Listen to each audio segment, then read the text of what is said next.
masalah dari penerapan collaborative governance ini sendiri dalam pelayanan publik. Jadi, urgensi collaborative governance ini muncul dari komplektivitas masalah publik yang semakin meningkat, yang seringkali tidak dapat diselesaikan secara efektif oleh pemerintah saja.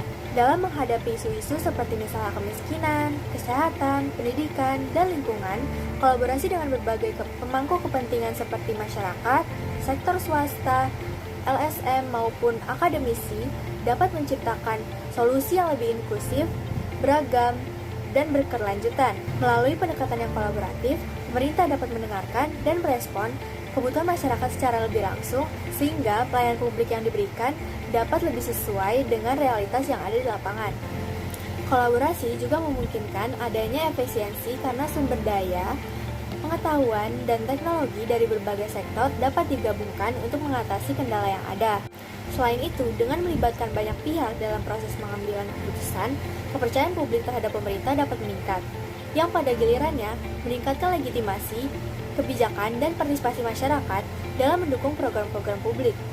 Hal inilah yang menjadi collaborative governance semakin mendesak untuk diterapkan, karena dengan adanya collaborative governance ini dapat menciptakan pelayanan publik yang lebih adaptif, partisipatif, dan efektif dalam menghadapi tantangan-tantangan sosial yang kompleks. Collaborative governance adalah pendekatan dari manajemen publik yang melibatkan kolaborasi antara pemerintah, masyarakat sipil, dan sektor swasta dalam pengambilan keputusan dan penyelesaian masalah. Konsep ini menekankan pentingnya partisipasi aktif dari berbagai pihak untuk mencapai tujuan bersama dan meningkatkan efektivitas kebijakan publik.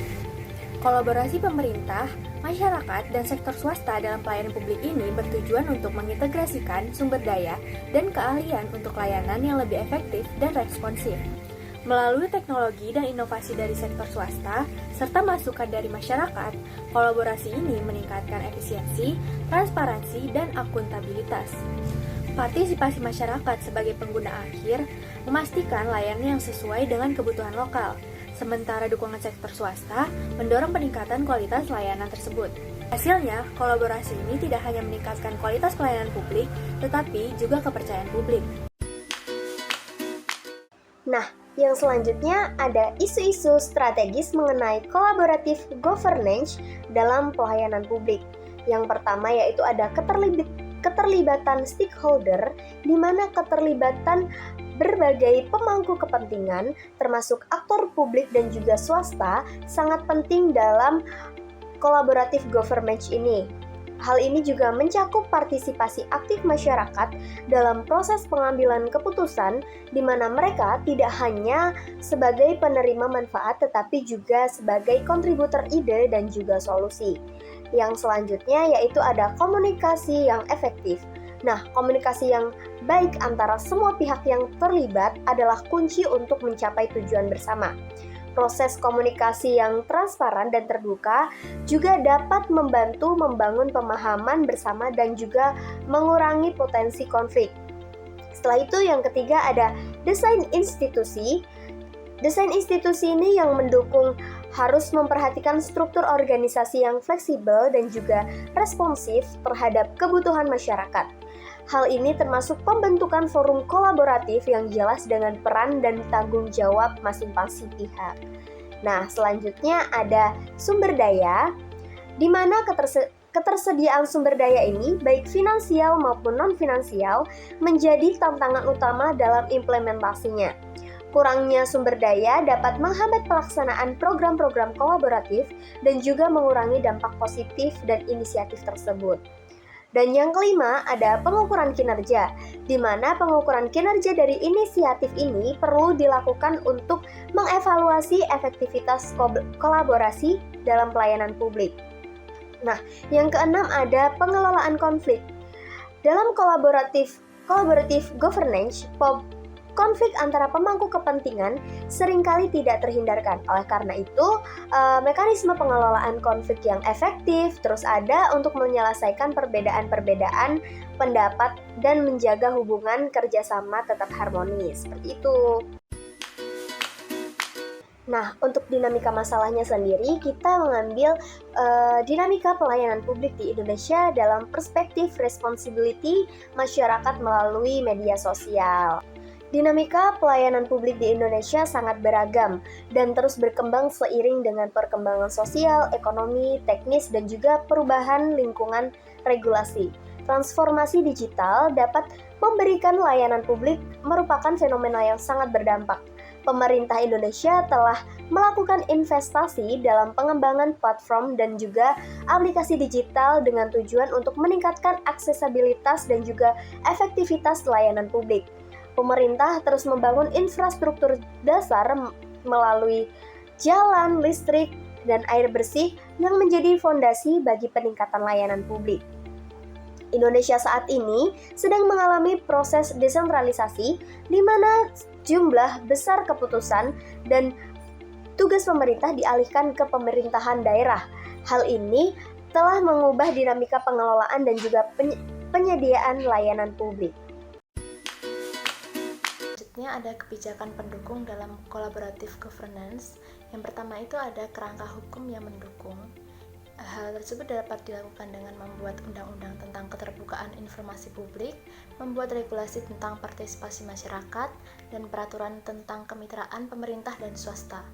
Yang kedua itu dapat membentuk forum kolaborasi. Hal tersebut dapat dilakukan dengan membentuk forum komunikasi dan tim koordinasi itu sendiri. Yang ketiga itu ada penguatan kapasitas sumber daya manusia, dapat dilakukan dengan pelatihan dan pengembangan, peningkatan kesadaran, dan partisipasi masyarakat itu sendiri. Yang keempat itu ada sistem informasi yang terintegrasi. Yang pertama itu ada platform digital dan sistem pelaporan yang memungkinkan untuk melakukan pengukuran kinerja dan evaluasi program secara berkala. Yang kelima itu ada mekanisme evaluasi dan belajar. Yang pertama itu ada evaluasi berkala sendiri, itu untuk mengevaluasi efektivitas program dan membuat perbaikan yang diperlukan. Selanjutnya mekanisme pembelajaran.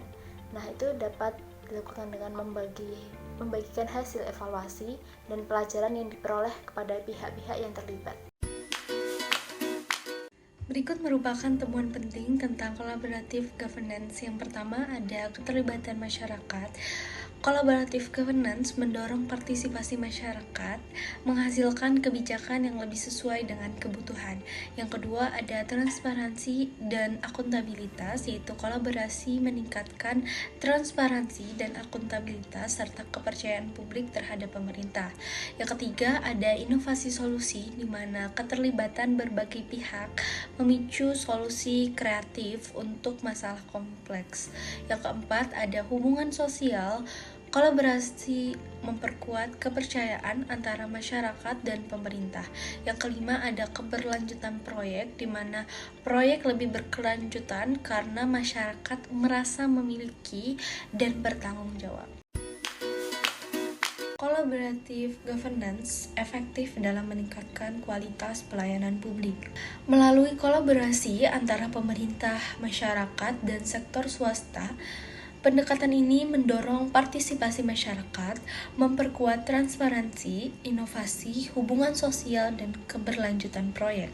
Untuk optimalisasi diperlukan dukungan yang mendukung kerangka hukum dan penguatan kapasitas institusi, sehingga meningkatkan kepercayaan publik terhadap pemerintah.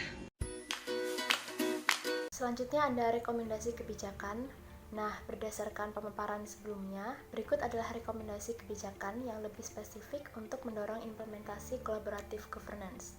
Yang pertama itu dengan penguatan kapasitas institusional dengan membentuk unit khusus atau lembaga yang bertugas memfasilitasi dan mengkoordinasikan kegiatan kolaborasi. Selanjutnya itu dapat dilakukan dengan standarisasi prosedur dan peningkatan kapasitas aparatur. Yang kedua itu dapat dilakukan dengan adanya peningkatan partisipasi masyarakat, itu dapat dilakukan dengan sosialisasi yang intensif dan pembentukan forum warga serta penyediaan informasi yang transparan. Yang ketiga atau yang terakhir yaitu adanya insentif dan sanksi. Insentif tersebut dapat dilakukan dengan memberikan insentif bagi pihak-pihak yang terlibat aktif dalam kolaborasi, misalnya penghargaan, atau pengakuan. Selanjutnya itu ada sanksi yang menetapkan sanksi bagi pihak-pihak yang menghambat atau tidak kooperatif dalam proses kolaborasi.